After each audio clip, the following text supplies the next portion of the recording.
Wala kayong maririnig na masamang balita tungkol dito sa ating mga kandidato. Ito ay hindi lamang sila ay magaling. Sila ay mabubuting tao. Sila ay mabubuting nagseserbisyo sa publiko.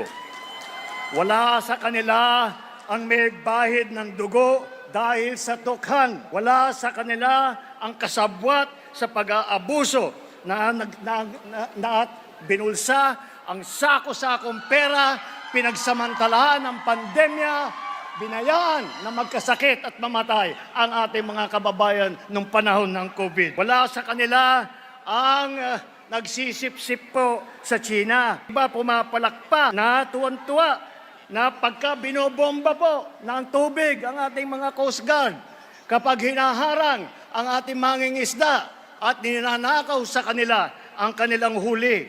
Kaya po, makikita po natin na malinis po ang record nila. Malinis po ang kanila naging trabaho.